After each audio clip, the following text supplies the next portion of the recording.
What's up, guys? My name is Appley, and welcome to another UFC Quick Picks here on the Mayo Media Network. We have UFC 295 this weekend. Prochazka versus Pereira in the main event. Pavlovich versus Aspinall in the co-main event.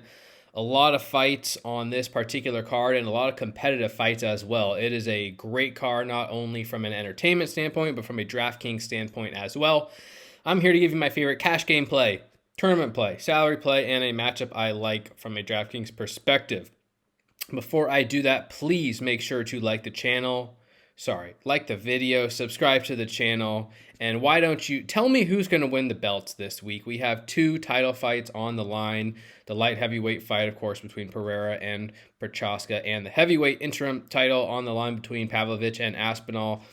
Both are very competitive fights, and if you can correctly predict who's going to win, I think you're going to have a leg up on the field. So always curious to hear what you all have to say. Without further ado, let's get into my cash game play of the week. Let's go with some value here in Kyung Ho Kang at 7.4K. All right, in cash games, there are a couple value options. One of them is Kyung Ho Kang. He's plus 112 to win, and he's 7.4K. And on a slate like this, I mean, yeah, you could punt with someone like Dennis Bazooka or Kevin Borjas, whoever. They are kind of sizable underdogs with lower floors, where 7.4K, you don't have to pay up that much, and you're getting a near pick'em fight. So I like the opportunity to just have more win equity in your lineup, which is important from a cash game perspective.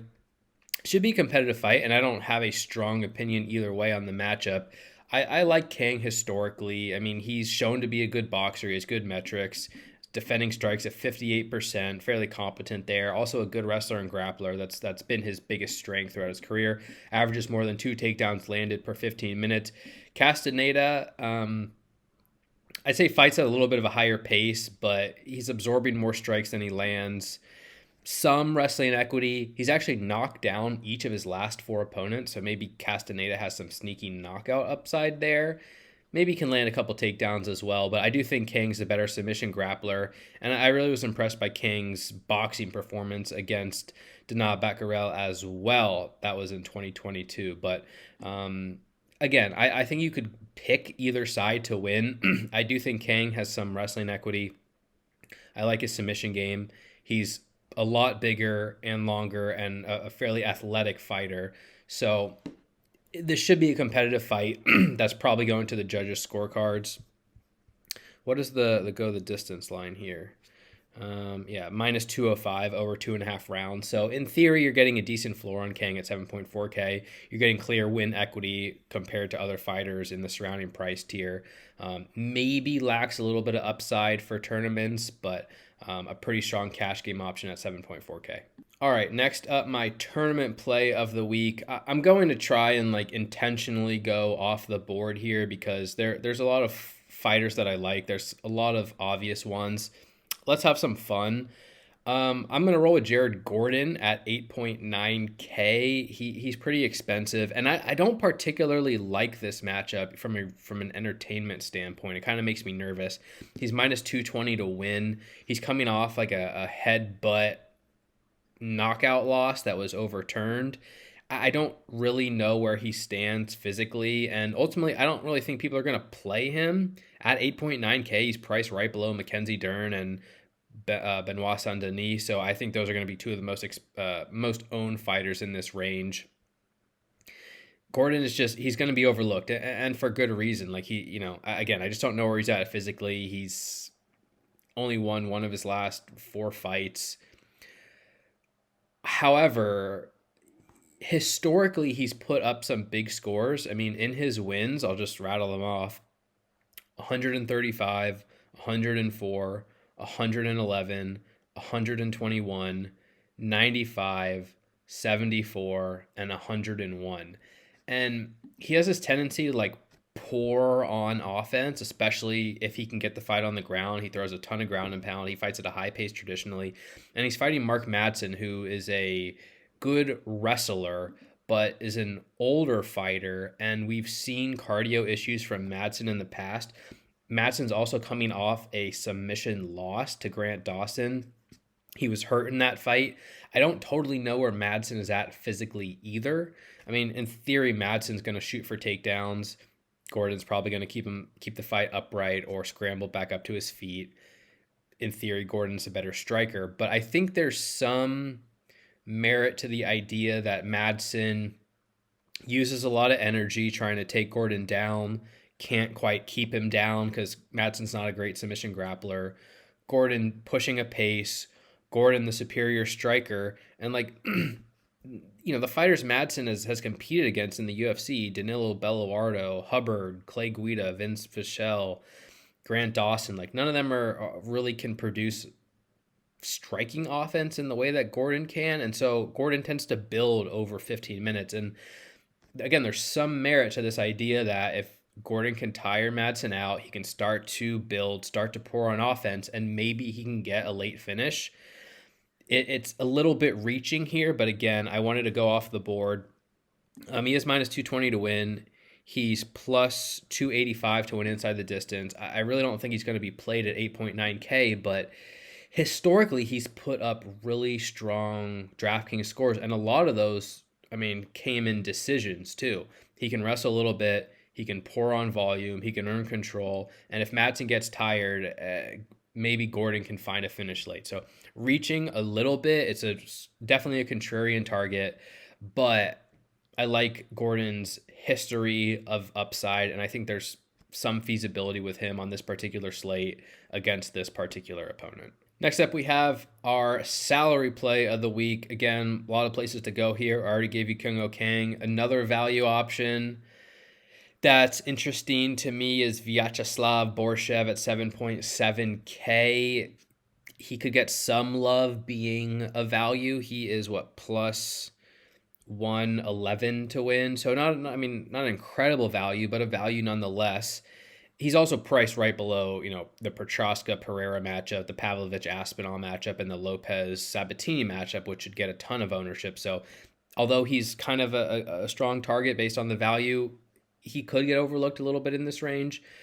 He's also somewhat boomer bust, which is a risk, but he's fighting an opponent in Nazim Sadikov, who in theory is the better grappler, and in theory will try and out-wrestle Borshev, but when Borshev's lost on the ground, he gave up 9 takedowns to Mike Davis and 11 to Mark Chikasi. It's not like he gets taken down once and the fight's over. And Sadikov, is a competent submission grappler and an okay wrestler, but he's never really had a history of wrestling at a high rate.